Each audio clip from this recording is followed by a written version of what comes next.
My parents told me you're not the favorite. Deal with it later. When overdue notices piled up at their door, they called asking what happened. So I replied, I thought the favorite handled things like this. This one's been sitting with me for a while. I didn't plan on sharing it publicly, but after everything that's happened, I think it's time. Let's just say my family had a lot of secrets. And when my grandfather passed away, every single one of them came crashing down. I 25 male used to think every kid grew up feeling like a side character in their own house. Turns out, most parents at least pretend to love their kids equally. Mine didn't even bother with the pretending part. From day one, it was made crystal clear that I was Plan B, the backup son, the afterthought. Zach, my older brother, 27 male, had the spotlight locked down before I could even walk. He could literally do no wrong in my parents' eyes. Didn't matter what he did, he was always brilliant, driven, unique. He flunked 2 classes back-to-back in high school, and my parents blamed the teachers. Meanwhile, I once got a B in math, and suddenly I was slipping and lazy. Got a week of grounding and no internet. Make it make sense. That was pretty much my entire childhood vibe. It wasn't just screaming matches, it was calculated neglect. When I was 9, I broke my arm falling off my bike. My mom was annoyed she had to leave work early. She made me wait in the ER alone for 3 hours while she took Zach to his basketball practice first. Like priorities, right? The nurse kept asking where my parents were. I remember staring at the floor, too embarrassed to explain. My dad was worse in his own way. He'd make these little comments that cut deep. Why can't you be more useful like your brother? Or Zach never gives us this much trouble. Once when I got an academic award at school, he actually said, even a blind squirrel finds a nut sometimes, then laughed like it was the funniest joke. My teacher overheard and looked horrified. I just nodded and took it like always. There was this time in middle school when I made the honor roll 3 quarters in a row, brought home the certificate all excited, thinking maybe this time they'd actually care. My dad glanced at it and just said, guess they're letting everyone on these days, then asked if Zach was home from soccer practice yet. Cool moment. My parents had this weird scoreboard in their heads. Zach breathes. 10 points. I achieved something significant. Maybe a half point if they're feeling generous. I once fixed our washing machine when it broke down. Watched some YouTube videos, figured it out, saved them like $200 in repair costs. My dad's response, make sure you put everything back where you found it. Not even a thanks. It was the consistent everyday stuff that really got to me. The way they'd interrupt me mid-sentence but hang on Zach's every word. How they'd remember tiny details about his friends but couldn't name a single one of mine. The way my mom would stock the fridge with Zach's favorite snacks but forget mine every single time. They weren't physically abusive or anything that obvious. Nothing I could point to and say, that's messed up. To an outsider, it was death by 1,000 cuts. The constant message that I was less important, less valuable, less worthy of attention or care. So I stopped asking for things. Just wasn't worth the hassle. Need new shoes? Because mine have holes. Better save up my own money. Want to join a school club. Better figure out my own transportation. They called me ungrateful when I didn't thank them for Zach's hand-me-downs that didn't even fit. Like I should be praising them for giving me jeans that were 3 inches too short. Thanks for the floods. Really appreciate it. Zach knew exactly how the system worked, and he played it like a pro. He'd mess up, blame it on me, and they'd back him every time. No questions asked. I once got banned from the family computer for breaking it. Turned out Zach had downloaded a bunch of sketchy games that crashed the hard drive. He laughed about it later when we were alone. They always believe me, he said, not even trying to hide it. Must be nice. I remember this one time I was trying to do homework in the living room. Zach came in and wanted to watch TV. Within 5 minutes, my mom told me to go study in your room because I was distracting Zach. It was my fault for existing in the same space. I guess this wasn't a one-off. This was Tuesday. When I got my driver's license, I had to borrow a neighbor's car for the test because my parents wouldn't let me use theirs. Said I might crash it. 2 weeks later, Zach dented their SUV backing into a pole. My dad laughed it off, called it a learning experience. When I pointed out the double standard my mom sent me to my room for being divisive. Classic. The crazy thing is, I wasn't even asking for special treatment, just, basic parental interest. When I made the soccer team, my dad showed up to exactly 0 games, but he never missed one of Zach's football games. Not one. I quit after a season. What was the point? So, I became pretty good at fading into the background. Became the guy who was just there, not making waves, not asking for attention, just existing on the edges of my own life. I had a few friends, but I never brought them home. Too embarrassing to let them see the family dynamic up close. By high school, I was spending as much time away from home as possible. Got a part-time job at 16 just to have an excuse to be gone. Saved every penny. Had this calendar where I marked off days until graduation. Not because I was excited about college or whatever, but because it meant I could finally get the hell out of that house. The weirdest part is how normal it all seemed at the time. Like this was just my life. This was how families worked. It took me years to realize that wasn't actually how it's supposed to be. Only one person in my entire family ever gave a damn about me, my grandfather. Walter wasn't the warm, fuzzy type, didn't say much, wasn't big on hugs or heart-to-hearts, but he noticed things.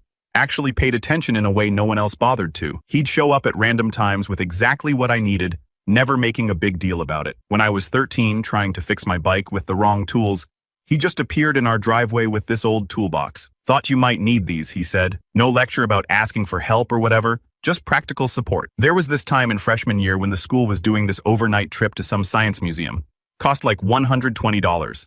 Not a fortune, but my parents said they already spent the activities budget on Zach's football camp. I didn't even bother arguing. Just told my teacher I couldn't go. Grandpa found out somehow. Probably overheard my mom talking. He slipped me an envelope with exactly $120 cash for school was all he said. Didn't ask for thanks. Didn't tell my parents. Didn't make me feel like I owed him. When I was 14, I got really into photography. My parents called it a waste of time. Said I should focus on practical skills instead. But Grandpa showed up one day with a real camera, not brand new, but way better than what I had. Said he found it in storage, but I could tell it was recently purchased. He taught me how to use it. Spent hours showing me settings and techniques. Never made a big deal about it, just quietly encouraged me. Another time, I got stranded after a school event when my parents forgot to pick me up. It was pouring rain late at night, middle of winter. I called home 3 times. No answer. Finally called Grandpa. He drove 40 minutes to get me, didn't complain once, just handed me a towel, cranked up the heat in his car, and asked if I was hungry. We stopped for burgers on the way home. He never mentioned it to my parents. Never made me feel like a burden. I remember one Thanksgiving everyone was going around saying what they were thankful for. Standard cheesy holiday stuff. My dad said something about Zach's bright future. My mom talked about my dad's recent promotion. Zach said something about his football scholarship prospects. When it got to me, I mumbled something generic about family. Grandpa was last. He looked right at me and said, "I'm thankful for Noah's help fixing my deck last month. Couldn't have done it without him." It was small, but it was the first time anyone had acknowledged my existence at a family gathering in years. The weird thing was, he never badmouthed my parents. Never said they shouldn't treat you like that or anything. He just quietly compensated for what they weren't doing. Like he knew the score, but wasn't going to waste time talking about it when he could be actually helping instead. So I kept my head down, worked part-time through high school, got decent grades, earned my own way into college. No help from my parents. They didn't even come to orientation. My mom texted me good luck the morning I moved out. That was it. My dad didn't even say goodbye. Was on an important call when I left. Big surprise. Grandpa was the only one who helped me move into my dorm. Drove me the 3 hours to campus, helped carry all my stuff up 4 flights of stairs. Elevator was broken naturally. Before he left, he handed me an envelope with $500 cash. Emergency fund, he said. Don't tell your parents. It was more. Even after they doubted me, nothing really changed with my parents. Calls on birthdays and Christmas, maybe generic texts, asking if I was doing well in school. But the distance didn't bring any clarity or regret on their part. I was still the extra, the afterthought, the box they checked off so they could say they had 2 kids. I spent years assuming I'd always be the one left out, the one nobody remembered. Until the day everything flipped, and in the way none saw coming. My grandfather died a year ago. Quiet funeral, no speeches, no fanfare, just a handful of relatives and a priest. My parents managed to make even that about Zach. Somehow kept talking about how hard Walter's death was for him. Even though Zach barely visited the old man twice a year, it should have ended there. Some final family obligation. But a week later, I got a call from the lawyer handling his estate. He asked me to come in for the reading of the will. Didn't think much of it at the time. Boy, was I in for a surprise. At first, I assumed the whole will thing was just a formality. Maybe Grandpa left me his old tools or some books or whatever. You know, the kind of personal stuff people don't want strangers throwing out after they die. I wasn't expecting anything major. But when I walked into that lawyer's office and saw my parents and Zach already sitting there, I knew something was up. My mom gave me that tight-lipped fake smile she reserves for public appearances. My dad didn't even look at me, just stared straight ahead. Zach was scrolling through his phone like he was bored out of his mind already. The lawyer didn't waste time with small talk, just shuffled some papers, adjusted his glasses, and went through some basic legal jargon that I barely paid attention to. Then he got to the actual will reading. Here's where things got weird. To my grandson, Noah James Carter, I leave the entirety of my estate, including but not limited to my primary residence at 1420 Oakwood Drive, all bank accounts and investments, my vehicle, and all personal possessions contained within my home. That was it. Everything. The whole enchilada, not split, not shared. No one said anything at first. The room went dead silent. I think we were all still processing what just happened. My mom was trying to figure out if this was some elaborate joke. My dad sat there frozen. Zach finally looked up from his phone and asked the lawyer to repeat what he'd just said. "This can't be right," my mom finally said. "There must be some mistake." The lawyer shook his head. "No mistake. The will was updated 6 months ago, Mr. Carter was very clear about his wishes. 6 months ago. Who advised him to make these changes? The lawyer glanced at his notes. No one advised him, Mr. Carter. He requested the meeting himself and was very clear about his intentions. He was old, my mom insisted. He wasn't thinking clearly. On the contrary, he was completely sound mind. I've worked with him for 20 years. He knew exactly what he was doing. Zach spoke up. This is Grandpa wouldn't do this. The lawyer just slid a document across the table. His signature witnessed by myself and my associate. Video recording of the signing is available if needed. Zach looked at me like this was somehow my fault, like I'd engineered this whole thing behind everyone's backs. Truth was, I was just as shocked as they were. The meeting wrapped up pretty quick after that. The lawyer gave me a folder with all the paperwork, deed to the house account information, keys, everything. My parents didn't say a word as we left the office. That silence was scarier than yelling would have been. It lasted until we hit the parking lot. Then my dad turned to me. You know what the right thing to do is? He said it like it wasn't a question, like there was only one possible interpretation of what had just happened. He kept going. The fair thing would be to split it. Zach's the older brother. He was closer to your grandfather, which was complete BS. I was the one who brought Grandpa groceries every week when my parents forgot. I showed up when he had that fall 2 years back and needed someone to take him to the doctor. I fixed things around his house when they broke. Zach only showed his face on holidays and only when food or gifts were involved. We'll discuss this at home, my mom said, giving me a look that used to scare me as a kid, as a family. I nodded, not committing to anything. We all drove home separately. I needed time to think anyway. Walking into my apartment that night, I kept turning it over in my head. Why would Grandpa do this? Why leave everything to me and nothing to anyone else? It didn't make sense. Sure, we got along, but this was extreme. This was the kind of thing that tears families apart. Though to be fair, our family wasn't exactly close-knit to begin with. I spent that night going through the paperwork. The house was worth around $350,000. Not a mansion or anything but a solid 3-bedroom in a decent neighborhood. The savings and investments added up to another $200,000. The car was a 2015 Toyota that had been well maintained. All told, it was way more than I'd ever expected to have at 27. The next morning, the text started. My mom, we need to talk about yesterday. My dad called me ASAP. Zach, WTF, man. I ignored them all. Needed more time to process this whole situation. It was Saturday, so I drove over to Grandpa's house. My house now, I guess. Weird thought. Everything looked exactly the same as the last time I'd visited him about 2 weeks before he died. Same furniture, same photos on the walls, same coffee mug still sitting on the kitchen counter. I walked through each room, slowly seeing it all with new eyes. This place that had always been a refuge was now mine. All the times I'd escaped here when home got too tense. All the quiet afternoons helping Grandpa with projects, or just sitting reading while he watched his shows. It felt right being here, but also empty. My phone kept buzzing. Ignored it. Whatever storm was brewing, I wasn't ready to face it yet. Over the next few weeks, my family launched what I can only call a full-scale pressure campaign. They started slow strategic texts, voicemails, little reminders about how family sticks together, like they'd ever stuck by me before. My mom's first approach was to play the sad, confused parent. We just want to understand what happened, Noah. Sure you are. Same people who couldn't be bothered to call when I had surgery last year were suddenly worried about me. Funny how money creates instant concern. My dad tried a different angle. Mr. Businessman decided to appeal to my sense of legacy and family heritage. Called me one night going on about how Carter men have always treated each other with respect and how this was about keeping the family intact. Respect only seemed to flow in one direction in our family. My mom started texting daily, sometimes twice. She'd switch between guilt trips and weird attempts at nostalgia. She even had the nerve to bring up how much they'd sacrificed for me over the years. We gave you everything, Noah. Like basic food and shelter was some huge favor they'd done me. Last I checked, that was literally the minimum legal requirement for having a kid. Then my dad took a different approach. Showed up at my apartment unannounced one evening, all smiles and fake concern. Then casually mentioned how they were planning to help Zach with a down payment on a house, and this inheritance would really make that easier. When I didn't take the bait, his whole face changed. Dropped the act completely.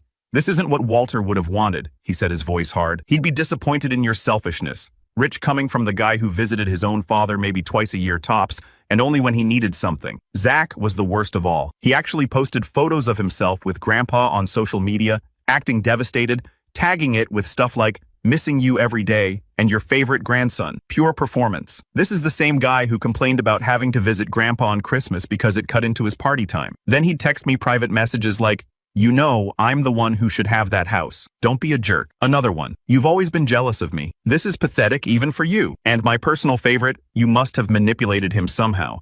No way he'd pick you over me if he was thinking straight. The crazy part is they didn't even try to hide their real motivations. It was about control, about money. They were absolutely furious that for once I had something they couldn't touch, something they thought belonged to Zach by default. My mom tried the crying approach again, called me sobbing one night about how they'd always tried their best, and didn't understand why I was punishing them. When that didn't work, she started reaching out to mutual family friends, telling them I was mentally unstable and making poor decisions. Got a call from my aunt asking if I was okay, saying my mom told her I was having some kind of breakdown. Classic. Can't control me directly, so try to undermine me to everyone else. And the worst part, they barely cared about Grandpa when he was alive. 2 visits a year tops. One was Christmas, where they'd stay for exactly 2 hours before finding an excuse to leave.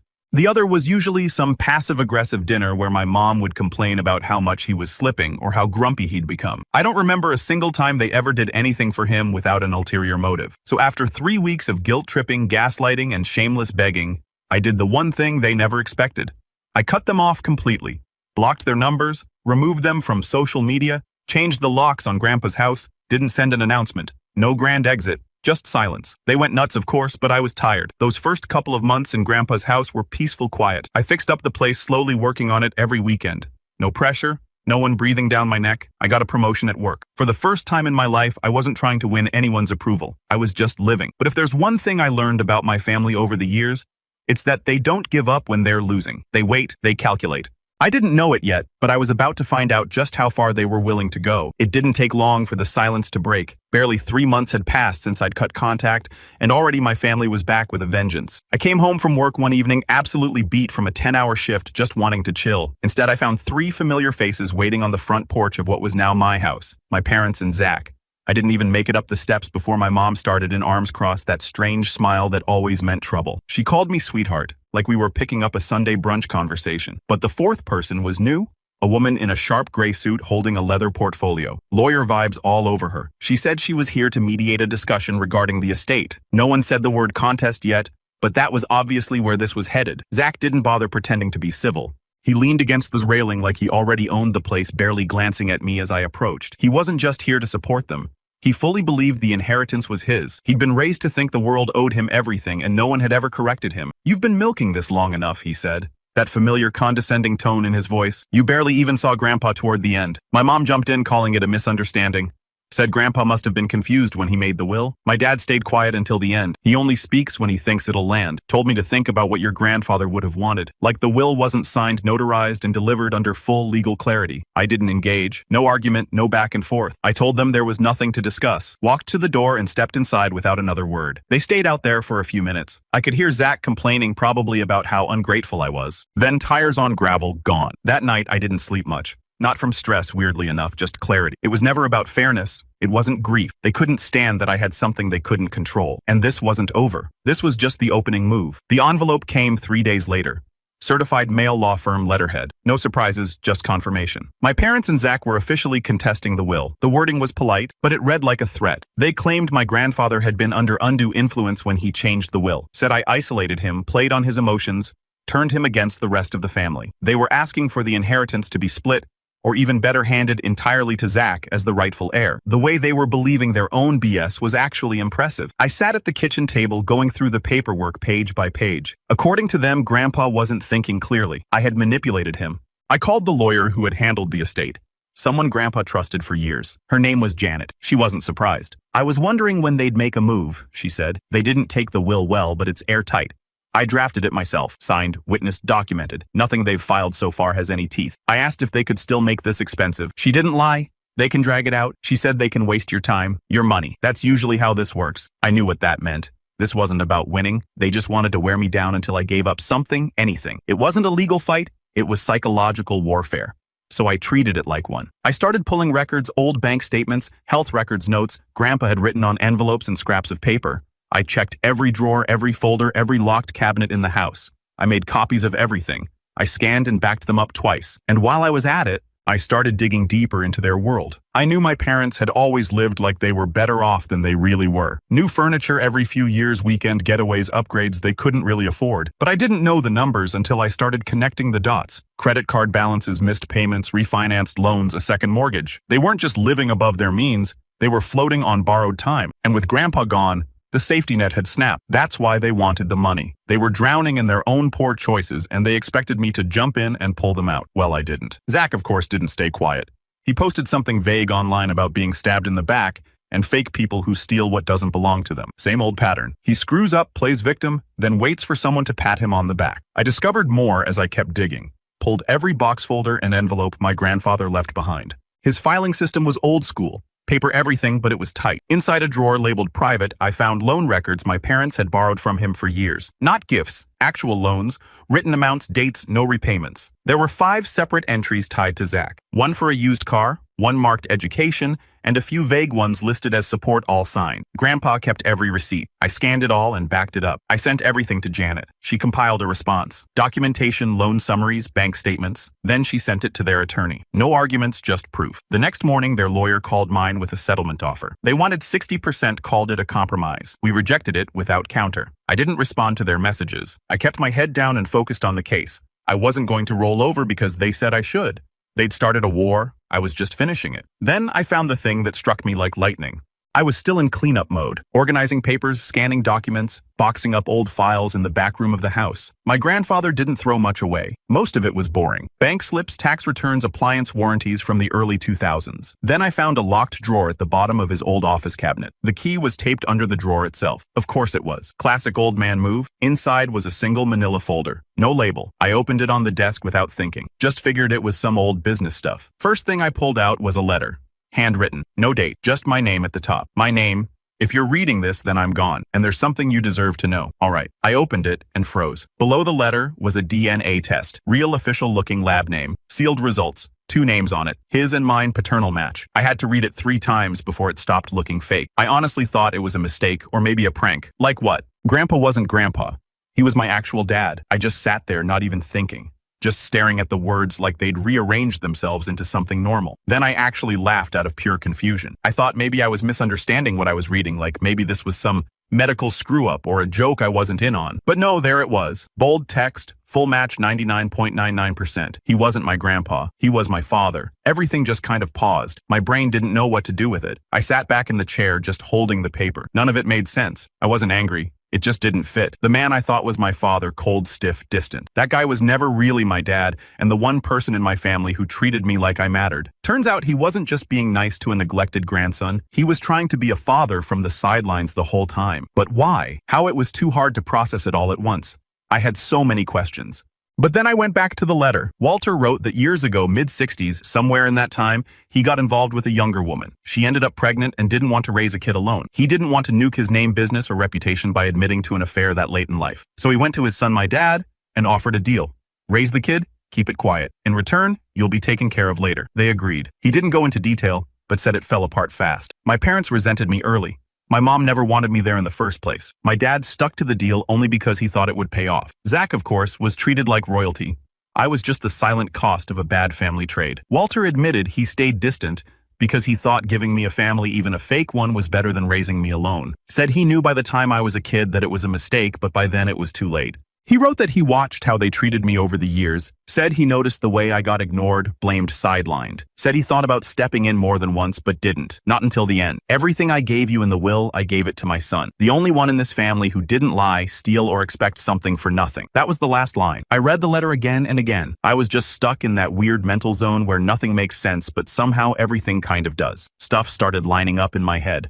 Why my parents were always cold. Why they treated me like a burden. Why Grandpa was always there in small ways, checking in, helping out, covering for things without ever drawing attention. I wasn't their kid. I was his. It didn't feel real, but it also explained a lot. I remembered that time in 3rd grade when a teacher asked us to do a family tree project. I'd spend hours on it, drawing pictures, writing little facts about each person. When I showed it to my parents, my dad just glanced at it and said, "You got your grandfather's birthday wrong." No praise, no interest. I fixed it and showed it to Grandpa later. He studied every detail, asked me questions about it, told me I did a good job, hung it on his fridge for months. That weird comment my mom made once during a fight with my dad. "He's more your father's problem than yours anyway." I'd thought she meant I was too much like my grandfather. Turns out she meant I was literally his problem. I was the living, breathing evidence of something they wanted to forget, something they'd been paid to deal with. And the inheritance wasn't just Grandpa playing favorites. It wasn't even really about money. It was the only way he could finally acknowledge me as his son without causing a scandal.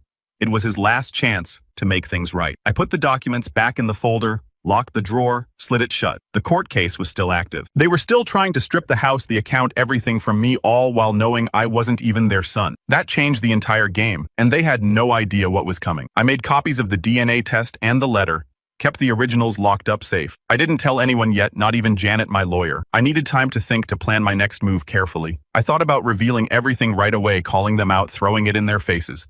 But that wouldn't help. I had to be patient. The hearing landed 2 weeks after I found the letter and DNA results. I didn't mention it to anyone until the day before. In the courtroom, my parents were already there when I arrived. My mom didn't even look at me. Dad gave me that same disgusted expression he always used. Zach looked offended. Their lawyer started with the same routine they'd been pushing for weeks, that the will was tampered with, that I had manipulated my grandfather, that Walter hadn't been of sound mind when he made the changes. Janet didn't waste time. She brought out the certified will, the signatures, and the video footage from the signing meeting that confirmed Walter was clear, sharp, and deliberate about everything he was doing. She brought out the financial history, the unpaid loans, the dependency patterns, the fact that Walter had already reduced support for the rest of the family before changing the will. Then she dropped the envelope. Inside was the DNA test. She explained it cleanly. The will didn't just go to a random grandson, it went to his actual son. My mom shifted in her seat. My dad stared straight ahead. Zach looked stunned. Zach. Then he looked at me, and I could see it hit. This wasn't just about money anymore. He'd spent his whole life thinking I was beneath him, a spare. And now he had to sit there and listen to a court confirm that I had more claim to the Carter name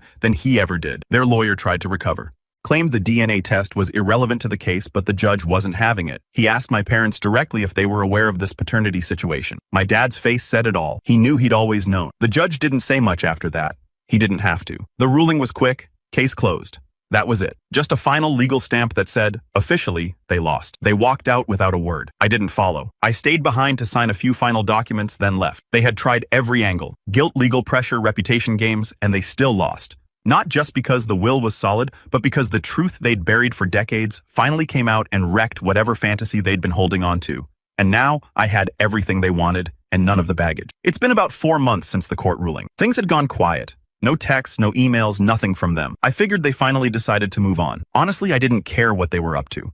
I was working, fixing up the house, minding my business. Life was decent. Then one morning they showed up, but this time they looked like hell. I was outside patching up a side fence when their car pulled into the driveway. Both of them stepped out, my mom and dad, but no Zach. I stood by the fence and waited. They walked up without asking. No small talk. No fake smiles this time. My mom was doing most of the talking. Bill's debt, no one left. Zach bailed. Of course he did.